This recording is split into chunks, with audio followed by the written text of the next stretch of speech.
अस्सलाम वालेकुम and welcome to जोर का जोड़। आई होप आप लोग खैरियत से होंगे और अच्छे से अपना ख्याल रख रहे होंगे एंड आई होप आपका वीकेंड जो है वो बहुत हैपनिंग रहा होगा बिकॉज क्रिकेटिंग वर्ल्ड में इट वाज प्रिटी हैपनिंग। और क्या क्या हो रहा था इस वीकेंड पे, there were so many cricketing affairs going on कि क्या देखें और क्या ना देखें। मतलब आपको सिर्फ स्विच करना पड़ रहा था कि किसको देखा जाए किसको नहीं देखा जाए। राइट नाउ अगर अपडेट्स देना शुरू करें तो सबसे पहले तो यहीं थोड़ा सा ही दूर गद्दाफी स्टेडियम लाहौर में इस वक्त Pakistan and South Africa are in action.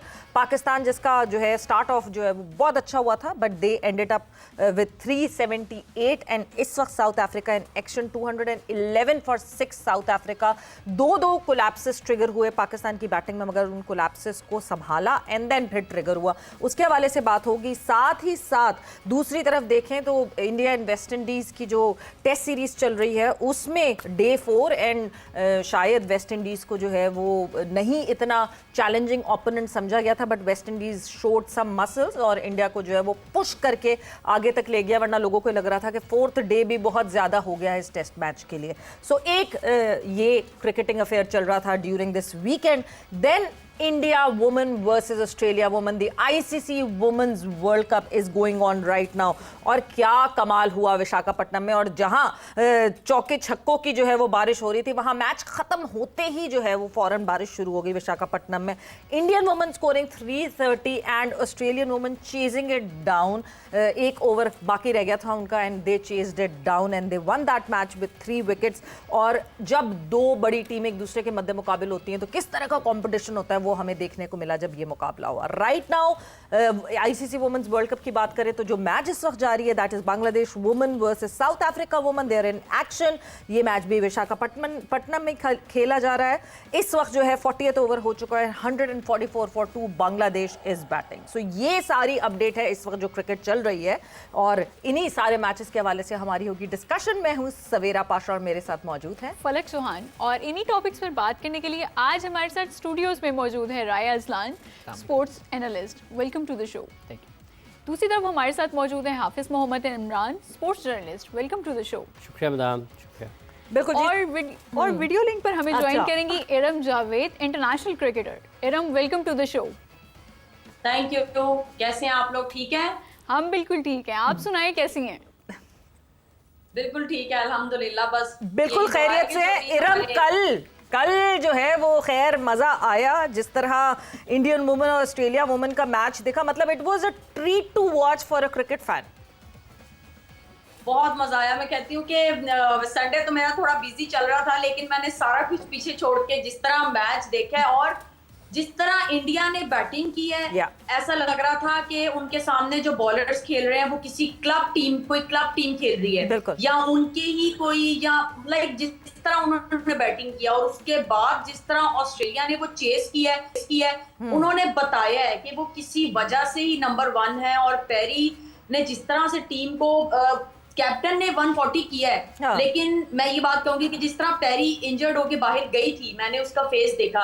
एक क्रिकेटर वो चीज में वो दर्द में फील कर सकती थी क्योंकि जब आप अंदर होते हैं और आप खेल रहे होते हैं और जब ये क्रैम्प्स और हैमस्ट्रिंग, क्योंकि हैमस्ट्रिंग जो है जब ऑब्वियसली हर इंजरी ही बुरी होती है लेकिन हैमस्ट्रिंग और ये जो क्रैम्प्स हैं ये आपको लाइक आप खड़े भी नहीं हो सकते। लेकिन जिस तरह से वो वापस आई है और टीम को वो फिनिश उसने विनिंग नोट पे उसने फिनिश किया है तो मैं कहती हूँ यार कमाल, उसने बहुत बहुत कमाल इनिंग खेली है। बिल्कुल, बहुत ज़बरदस्त इनिंग और बहुत अच्छी क्रिकेट हमें देखने को मिली।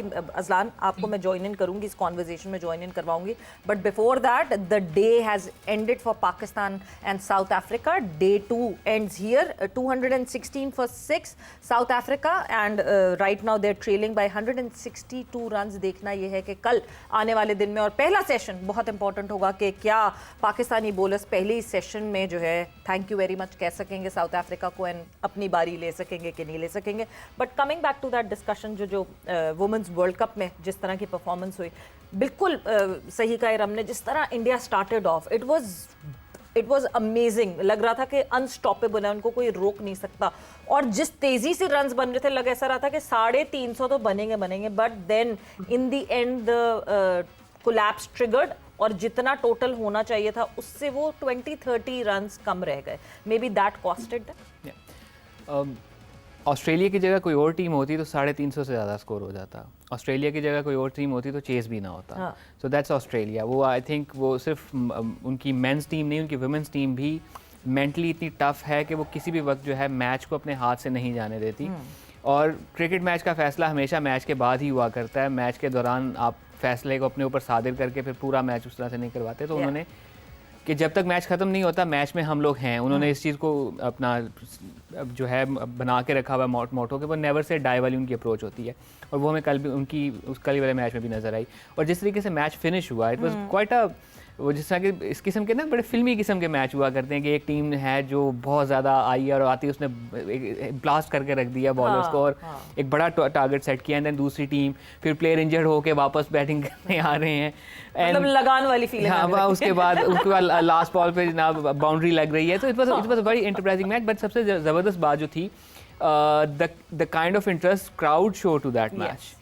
इतने लोग पाकिस्तान का टेस्ट मैच और इंडिया वाला टेस्ट मैच मिला के नहीं आए होंगे देखने जितने उस एक मैच को देखने के लिए आए थे। तो that's very happening science, because इससे पहले जब लास्ट टाइम इन्हीं मैदानों में वुमेन वर्ल्ड कप हुआ था तो इंटरेस्ट का ये लेवल नहीं था। सो ओवर द इयर्स हमने ये देखा है कि वुमेन क्रिकेट ने किस तरह से ग्रो किया in terms of fan base as well, and specially in our part of the region. जब हम अपने रीजन की बात करते हैं उसमें किस तरह से वुमेन क्रिकेट की जो है फैन बेस बढ़ी है। बट येस हाफिज, जिस तरह की हम परफॉर्मेंसेस की बात कर रहे हैं, it was brilliant from both the sides, but better of team जो है वो ऑस्ट्रेलिया साबित हुई। देखिए, इससे पहले पाकिस्तान के क्रिकेट के हलकों के लिए एक अफसोसनाक खबर है कि वज़ीर मोहम्मद साहब का इंतकाल हुआ है। उनके अहल खाना से ताज़ियत और अल्लाह ताला उनके दर्जात बुलंद फरमाए। मोहम्मद फैमिली की बहुत खिदमत है पाकिस्तान क्रिकेट के लिए। और ये 1952 में जब पाकिस्तान ने लखनऊ में अगेंस्ट इंडिया अपना पहला टेस्ट मैच जीता था तो उस टीम का हिस्सा थे।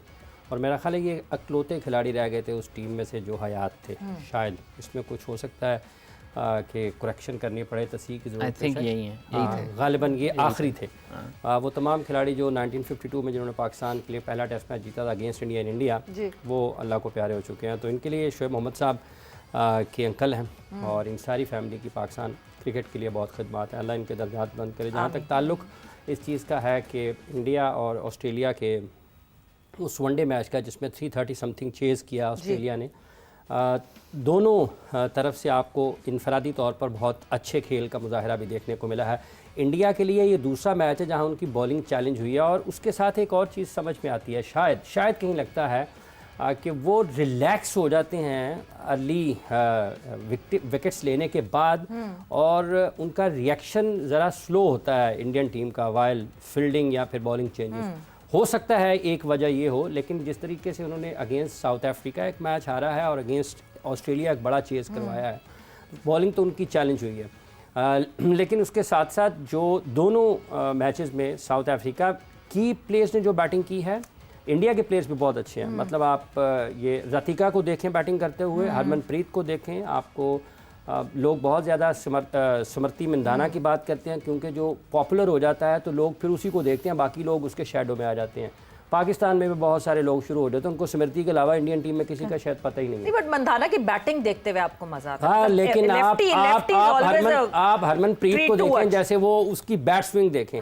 मैं कहने का मतलब ये नहीं है, लेकिन वो उनके तरफ भी बहुत अच्छे प्लेयर्स उसके अलावा भी हैं। इसके अलावा जैसे डिक्लार्क ने बैटिंग की, ट्रेन की बैटिंग इतनी शानदार थी साउथ अफ्रीका की का जो मैच जीता है। और कल के मैच में जिस तरीके से चेस किया है ऑस्ट्रेलिया ने अगेंस्ट इंडिया, आप देखें कि किसी भी लम्हे उन्होंने स्ट्राइक रेट या जो रिक्वायर्ड रन रेट है वो ऊपर नहीं जाने दिया, वो कंट्रोल में रखा है। पूरा मैच उन्होंने कंट्रोल में रखा उसको। ये नहीं है कि वो 6 से शुरू हुए और 10 पे ले गए और फिर उनको वापस 6 पे लाने के लिए मेहनत करना पड़ी है। तो उस सारी इनिंग्स में जितनी भी बैटर्स ने अपना अपना हिस्सा डाला है, आप देखें कि उनके रन्स करने का तरीकाकार क्या है। प्रॉपर क्रिकेटिंग शॉट्स नज़र आते हैं आपको, ओवर द बॉलर्स हेड आपको नज़र आएगा, एक्स्ट्रा कवर आपको नज़र आएगा, आपको मिड ऑफ नज़र आएंगे, स्क्वायर ऑफ द विकेट नज़र आएंगे, आपको रनिंग बिटवीन द विकेट नज़र आएगी, आपको गैप में खेलती हुई बैटर्स उनकी नज़र आएंगी, सिंगल्स डबल्स लेते हुए नज़र आएंगी। यही चीज़ साउथ अफ्रीका के ख़िलाफ़ जब चेज़ किया था, साउथ अफ्रीका ने जब चेज़ किया था अगेंस्ट इंडिया, उस वक्त भी ये चीज़ें वहाँ पर क्रिकेट की जो समझबूझ है और जो तैयारी है उनकी वो नज़र आई। और इसमें ऑस्ट्रेलिया ने एक पत्ता से फिर अपने आप को साबित किया कि वो दुनिया में क्यों सबसे आगे हैं। उनके चेहरों को देखें कि कभी भी आपको ये नहीं लगेगा कि वो बहुत ज़्यादा दबाव में है। उसकी एक बुनियादी वजह ये है, कई वजूहत हो सकती हैं कि स्किल लेवल के ऊपर कोई कॉम्प्रोमाइज़ नहीं है। बाकायदा तौर पर लोगों को एक ख़ास किस्म की तैयारी के मराहल से गुजरने के बाद नेशनल टीम तक लाया जाता है, और फिर जब वो हाईएस्ट लेवल पर जाते हैं तो फिर उनको ये मसला नहीं होता कि मैंने करना क्या है, मैं कोच से पूछ लूँ, मैं किसी सीनियर प्लेयर से पूछ लूँ, हर किसी को अपने रोल का पता है। ये हमारे खित्ते में क्लैरिटी है और जॉब पता है उनको ना, उनको पता है मैंने क्या करना है। 7 का अगर रिक्वायर्ड रन रेट है तो सबसे पहले जो बैटिंग कर रहा है उसको पता होना चाहिए कि मैंने इसको कैसे अचीव करना है। बाद में तो बाय वालों को बाद में जरूरत पेश आएगी। बिल्कुल। और हमारे खित्ते की जो बात की है, मैं इरम आपकी तरफ आऊंगी। वाकई एक चीज बहुत इंपॉर्टेंट जो कि अजलान ने भी पिन पॉइंट की, never say die attitude until unless you are in this game. जब तक आखिरी बॉल नहीं पड़ेगी, you can win it from anywhere, and that attitude was so evident on the Australian women team, क्योंकि आपको वो दिख रहा था। कि आपने 3 बड़ी बड़ी पार्टनरशिप्स देखी, जिन तीनों पार्टनरशिप में इनफैक्ट एलिसा हेली जो है वो मौजूद थी, मगर फिर भी not giving up and not जिस के इतने रन्स हो गए, वो बहुत इंपॉर्टेंट एक चीज होती है। नहीं, बिल्कुल इसमें तो कोई शक नहीं है। क्रिकेट में अगर आपने पहले ही, अगर अभी मैच का फैसला हुआ नहीं है और आपने पहले ही अगर हार मान लिया, या अगर आपने 7 आउट कर ली है किसी बड़ी टीम के खिलाफ और आप वहीं पे मैच जीत गए हैं, तो फिर तो मुझे लगता है कि वो टीम जो है वो उसको इस चीज पे काम करने की बहुत जरूरत है। लेकिन मुझे लगता है कि इस चीज में कैप्टन का बहुत ज्यादा रोल होता है। कैप्टन की जो एनर्जी और कैप्टन की जो एग्रेशन होता है वो पूरी टीम में जो है वो ट्रैवल करता है। अगर कैप्टन ने उस चीज को एक्सेप्ट कर लिया है तो पूरी टीम जो है वो एक्सेप्ट करेगी। मेरे ख्याल में जिस तरह इंडिया की फील्डिंग थी, उस पे इंडिया के प्लेयर्स से जो है वो काफी कैचेस भी ड्रॉप हुए हैं, और उसके बाद मुझे लगता है टीम जो है वो एकदम थोड़ा सा लो हो गई है। लेकिन हरमन वहां पे मुझे लगता है कि थोड़ा सा हरमन जो है वो प्लेयर्स को उठा सकती थी। हरमन की बॉडी लैंग्वेज वो भी थोड़ी सी डाउन हो गई थी। तो मेरे ख्याल में मेन जो चीज है वो कैप्टन की बॉडी लैंग्वेज पे बहुत ज्यादा पूरी टीम डिपेंड करती है। बिल्कुल बिल्कुल करती है। पेस जो है ना उनकी पेस बॉलिंग, मेरा ख्याल है कि उसमें मसला हुआ। हालांकि वो क्या अमनजोत को जब उन्होंने लाया है उसने अच्छी गेंदबाजी की है, लेकिन आप थोड़ा सा शॉर्ट बॉल करें उनके बैटर्स को, वो उठा के फेंकेंगे उसको, बाउंड्री बॉल जहां मिले, जहां बाउंड्री बॉल मिला ना उन्होंने उससे बाउंड्री निकाली है। और ये वो एक चीज़ थी जो उस मैच में जिसमें ऑस्ट्रेलिया ने उनको डोमिनेट किया कि बाउंड्री बॉल मिला नहीं है और उन्होंने उसको कन्वर्ट नहीं किया। बट जो ड्रॉप कैचेस और फील्डिंग की बात की है इरम, ड्रॉप कैचेस में तो ऑस्ट्रेलिया भी कल कमाल कर रही थी। लग ही नहीं रहा था कि ये team Australia, 5 drop catches from Australia. India की तरफ से तो शायद 2 कोई ड्रॉप कैचेस हुए। सो ऑस्ट्रेलिया भी कल अजीब ही कमाल कर रही थी। उस वक्त तक आपको ये लग रहा था कि नहीं जी आज तो ये मूड में नहीं है जीतने के, मगर जब बैटिंग करने आई है टीम ऑस्ट्रेलिया, उस वक्त you could see their body language that they were ready for that. और मैं जब देख रही थी तो जब ऑस्ट्रेलिया की विकेट्स भी गिरी हैं और जब डगआउट की तरफ कैमरा गया है तो वो स्माइल कर रहे हैं। वो इतना मतलब एक लाइवली सा माहौल उनके डगआउट में भी है और बिल्कुल इजी है, उन्हें कोई टेंशन नहीं है। हमारा यही डिफरेंस है, लाइक हमारी 1-2 विकेट्स या गिरती हैं तो हम बिल्कुल पैनिक कर जाते हैं, क्योंकि हमें पता है कि नीचे से आके हमें जो पार्टनरशिप्स चाहिए हम उस चीज में लैग कर रहे हैं। हमारे ऐसे प्लेयर्स हैं अभी उस चीज में स्ट्रगल कर रहे हैं कि जहां पे हमें पार्टनरशिप्स चाहिए हम वहां पे जो है वो स्ट्रगल कर रहे हैं, इसीलिए भी हम पैनिक करते हैं। और ये सारी चीजें, फिर वही बात मैं एक दफा कहूंगी कि ये सारी चीजें जो है ये तभी ठीक होंगी जब हम ज्यादा से ज्यादा और लंबी क्रिकेट खेलेंगे। अब ऑब्वियसली हम टेस्ट तो खेलते नहीं है, हम 4 डे 3 डे हम नहीं खेलते हैं, लेकिन जिस तरह मैं अभी पाकिस्तान के टेस्ट देख रही थी, मेरा मतलब मुझे देख के इतना शौक आ रहा था कि काश हमारा जो है 2 डे हो 3 डे हो, हमें भी क्रीज पे रहना है। अब पाकिस्तान लड़कों की जिस तरह क्रिकेट चल रही है और बैटिंग में इतना मजा आ रहा था, और मैं सोच रही थी कि यार कितना एंजॉय कर रहे होंगे कि हमने विकेट पे रहना है, हम जितने मर्जी डॉट्स खेलें और हम अपना आराम से सीधे बल्ले से या जैसे भी एंजॉय करके खेलें। तो ये ऐसा नहीं, वो बड़ी मुसीबत में रहे हैं। जब शान मसूद और इमाम बैटिंग कर रहे थे लगता था बहुत जल्दी में है, उनको कुछ ना कुछ लग रहा है, पिच थोड़ी सी गर्म है, वो सीधे उल्टे सीधे।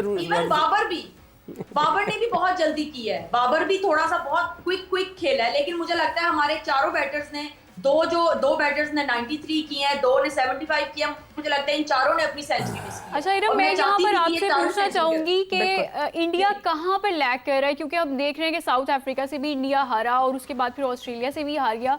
क्या बॉलिंग कॉम्बिनेशन में कोई गलती थी, ये कहाँ पे लैग कर रहा है?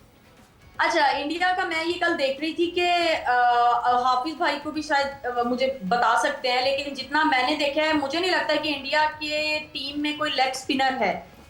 मुझे लगता है कि उनकी लेग स्पिनर कोई नहीं है। लेफ्ट आर्म जो बॉलर है चारानी, उसने कल बहुत आउटस्टैंडिंग बॉलिंग की है, और उसके बाद इनके पास ऑफ स्पिनर ही थे। हरमन खुद ही आई है, हरमन ने खुद ही आके ओवर किया है। उसके अलावा दीप्ति है इनके पास, ऑफ स्पिनर है। फिर इनके पास नेराना है, वो भी ऑफ स्पिनर है। तो मुझे लगता है कि इनके पास लेग स्पिनर अगर कोई होता, जिस तरह से इनकी जो यंगस्टर है चारानी, उसने ऑस्ट्रेलिया को कल फंसा के रखा है, तो अगर कोई लेग स्पिनर या एक और लेफ्ट आर्म होता स्पिनर, तो शायद ऑस्ट्रेलिया को ये पकड़ सकते थे। हाँ बिल्कुल कर सकते थे, मगर ये कि यस आई बिलीव कि कोई लेगी नहीं है इनके स्क्वाड में। मुझे भी कोई लेगी इस वक्त दिख नहीं रहा, but yes Australia was the better team और ऑस्ट्रेलिया ने अच्छी कारकर्दगी दिखाई। ब्रेक पर जा रहे हैं, वक्त ब्रेक का हुआ है, मगर जब ब्रेक से वापस आएंगे तो what happened in Pakistan versus South Africa, जो कि टेस्ट मैच इस वक्त यहाँ पे जारी है लाहौर गद्दाफी स्टेडियम में। ब्रेक के बाद आके डिस्कशन को कंटिन्यू करते हैं।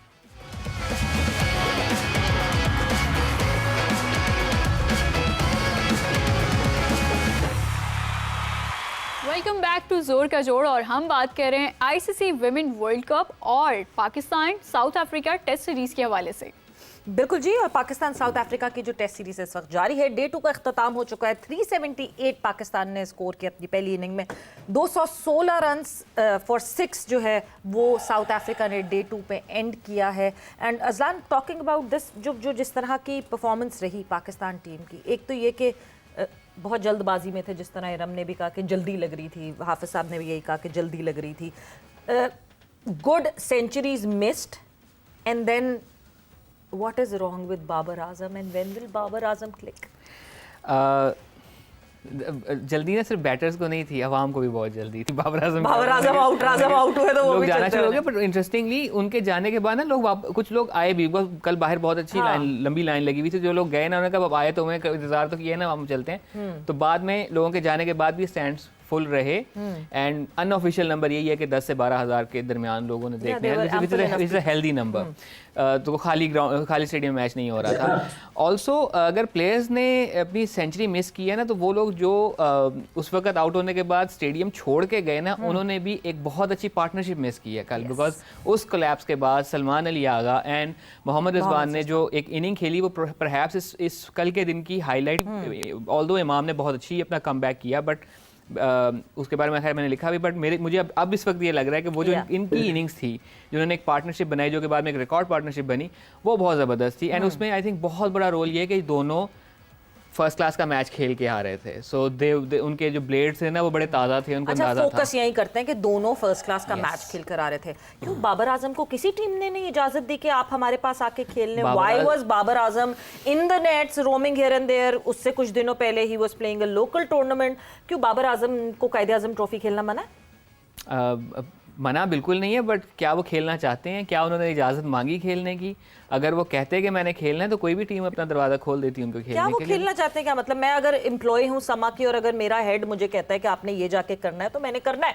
तो बाबर आजम को कोई भी नहीं कह सकता ये बात पाकिस्तान क्रिकेट बोर्ड में? कहना चाहिए। अगर बात यही है ना कि क्या कहा जा रहा है, अगर कहा जा रहा है तो वो क्यों नहीं उस पर अमल किया जा रहा है? और अगेन कहने वाले में और कहने वाले की बात की इंटेंसिटी में भी बात होती है। एक होता है यार ये काम कर लो, एक होता है काम करना है। सो वो उन दोनों में फ़र्क आ जाता है। तो अगर आई थिंक उनके ना जाने की वजह यही रही होगी कि अगर वहाँ पे भी स्कोर ना हुआ तो मे बी, अगेन मैं उनका माइंड रीड तो नहीं कर सकता, बट मे बी उनको एक खदशा रहा होगा कि वहाँ पे भी स्कोर ना हुआ तो मज़ीद कॉन्फिडेंस शैटर ना हो जाए। बट अब वो ना करके इधर भी कौन सा स्कोर हो गया।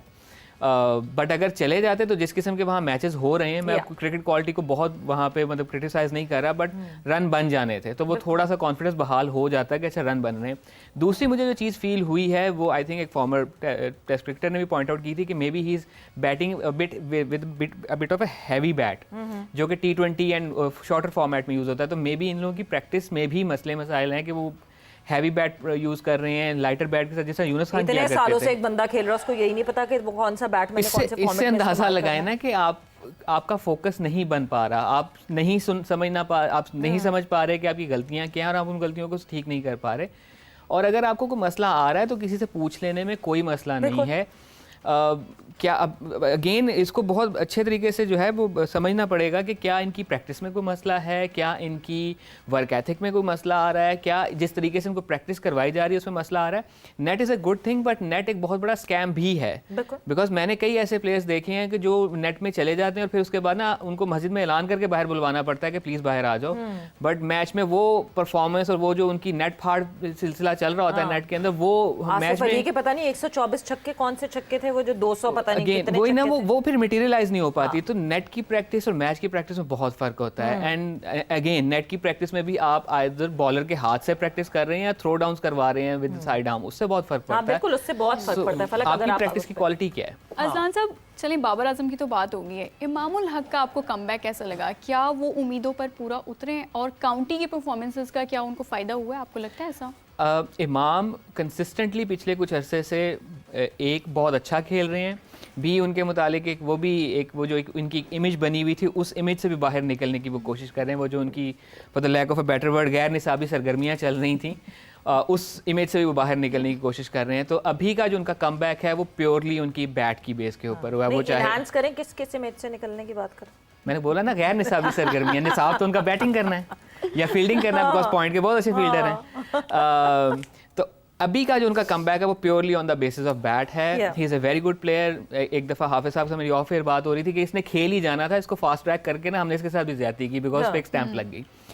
सो अभी का comeback again on the basis of purely on the basis of bat, जिस तरह से उन्होंने इससे पहले फर्स्ट क्लास क्रिकेट में यहाँ परफॉर्म किया, देन वनडे में परफॉर्म किया, देन काउंटी क्रिकेट में जिस तरह से परफॉर्म करते हैं और दोनों तरह की फॉर्मेट में परफॉर्म किया, 50 ओवर्स में भी एंड रेड बॉल में भी। और यहाँ पर आके फिर जिस तरह से हनीफ अहमद ट्रॉफी में डेरा मुराद जमाली के अगेंस्ट उन्होंने 300 किया।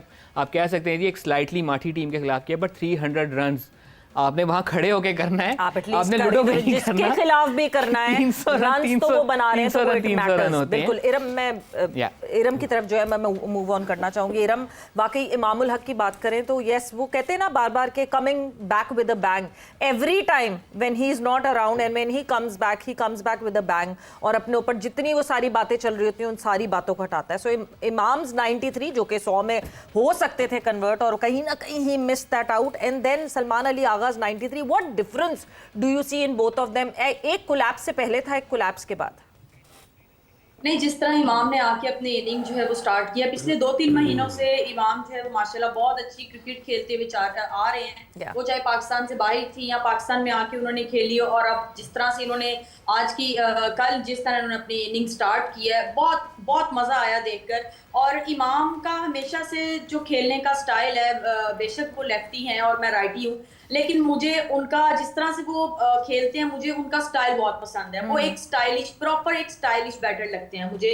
वो खेलते हुए उनकी बैटिंग मुझे बहुत पसंद है, तो मैं काफ़ी मतलब उस चीज़ को, उनकी बैटिंग को गौर करती हूँ। जब हम एनसीए भी जाते हैं अक्सर, तो मैं उनको खेलता हुआ देखती हूँ, तो मैं काफ़ी देर तक खड़े होकर उनकी बैटिंग को देखती हूँ कि उनका स्टांस कैसा है, बैट स्विंग कैसे आ रही है, बैट क्लोज है या गैप है या एनीथिंग।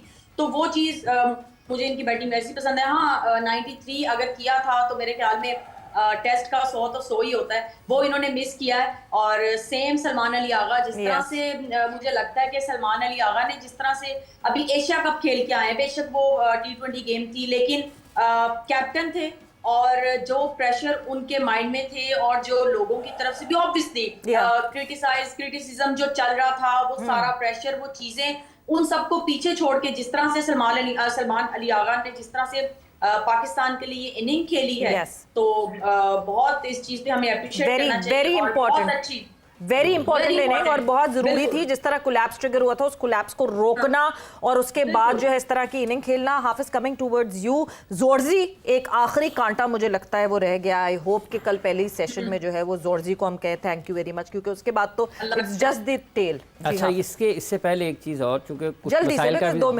मसाइल का जिक्र हुआ है। एक मसला ये है कि पाकिस्तान में क्रिकेट कैसे आप बताते हैं लोगों को, तो पाकिस्तान क्रिकेट बोर्ड से गुजारिश है कि कम से कम जो क्रिकेटिंग एजुकेशन है वो आपको देना है उस तरीके से जो उसका तरीका है जी। अब कल एक बैट्समैन का शॉट लगा आउटसाइड एज, वो खेलना कहीं और चाह रहा था और गया कहीं और, पीछे स्लिप्स के दरमियान से गुजरा या कहीं से गुजरा, पीछे चौका हो गया। तो उसके ऊपर लिखा हुआ था फलां cricketer of the mark in style. तो अगर ये आउटसाइड एज स्टाइल है तो इसका मतलब ये आप लोगों को गलत बता रहे हैं। मैं बहुत स्टाइलिश बैट्समैन था, ठीक है, ठीक, बड़े एज भी स्कोर करता था, ठीक है। और फिर दूसरा आपकी कमेंट्री चल रही है, बाखुदा अगर ये commentary is a way of education. जब आप क्रिकेट बता रहे हैं, एक कमेंटेटर बोल रहा है बाउंसर, दूसरा बोल रहा है बाउंसर। एक ये कह रहा है कि ये सोने के अंदाज में पिच पर लेट गए, और दूसरा अगर कह रहा है कि आप इस बाउंसर के बारे में क्या कहेंगे, तेज़ बाउंसर, मोहम्मद अली कितनी की तेज़ बॉलिंग करता होगा ये आप सबको पता है। इसलिए पाकिस्तान क्रिकेट बोर्ड कमेंट्री के ज़रिए पाकिस्तान में क्रिकेट शायकीन के ऊपर ये जुल्म बंद करे। अगर आप कमेंट्री करवाना चाहते हैं, दुनिया में क्यों नासिर हुसैन, माइकल अथर्टन, वकार यूनुस, रमीज़ राजा, वसीम अकरम, संजय मांजरेकर, शॉन पॉलक, ये सारे लोग क्यों होते हैं?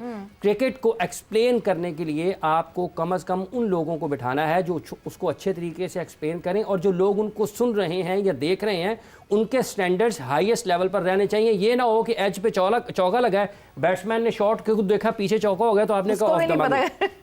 सो आप इसलिए ये बुनियादी चीज़ है और उसको गौर करने की ज़रूरत है। ये बिल्कुल टाइम बहुत कम है, एक छोटा सा जवाब एक और चाहिए आपसे। वो ये कि कल हमने देखा कि क्राउड बहुत अच्छा था, वहाँ पे लोग देखने आए थे और फ्री एंट्री रखी थी। नो डाउट इसका सेहरा पीसीबी की तरफ ही जाता है, कि उनका क्रेडिट है। तो टेस्ट सीरीज के लिए क्या ये सिस्टम जारी रहना चाहिए? बिल्कुल, ये क्राउड आपका आना चाहिए। और लेकिन ये जो क्राउड जिस तरीके से अपने कप्तान के बारे में ये चीज़ें उससे जुड़ी हुई हैं जो मैंने पहले बयान की हैं, कि अगर आप क्रिकेट लिटरेट लोगों को बनाएं स्पेक्टेटर्स, आप अंधाधुंध दीवानावार मोहब्बत करने वाले ना बनाएं कि जिसको ये पता ही ना होगा क्रिकेट क्या है। वो शख्सियात को देखने के लिए ना आए, वो अपनी टीम को एंजॉय करने के लिए आए। आपकी टीम ने 300 से ज़्यादा रन स्कोर कर दिए हैं, 2 आपके नर्वस 90s में आउट हो गए हैं, 4 आपकी सेंचुरियां हो गई हैं, ठीक है, लेकिन आपको उनका पता ही नहीं है। बड़ी मिक्स्ड फीलिंग्स थी इस चीज की कि the captain of Pakistan test team Shan Masood was going out and there was a cheer, जिन लोगों ने तबाही की है बाबर वो आजम उसकी वाज कमिंग जिम्मेदार इन है। The crowd. तो मेरा ख्याल से हाँ बिल्कुल इस पे भी थोड़ी सी नजर रखनी चाहिए। ये सारे लड़के पाकिस्तान के हैं, ये सब लड़के पाकिस्तान को रिप्रेजेंट करते हैं। बहुत अच्छी बात है कि अपने अपनी फैन बेसेस होनी चाहिए, बट उन फैन बेसिस के साथ जो है वो पाकिस्तान टीम के सब फैन होने चाहिए, और वो बहुत जरूरी है। बट विद दैट वक्त यहाँ पे जोर का जोड़ का खत्म हो गया। Thank you, thanks a lot for joining in. Thank you Iram, बहुत बहुत शुक्रिया फॉर ज्वाइनिंग इन। और इजाजत दीजिए सवेरा पाशा को और फलक को। अपना बहुत ख्याल रखिएगा। टेक केयर, बाय बाय, अल्लाह हाफिज।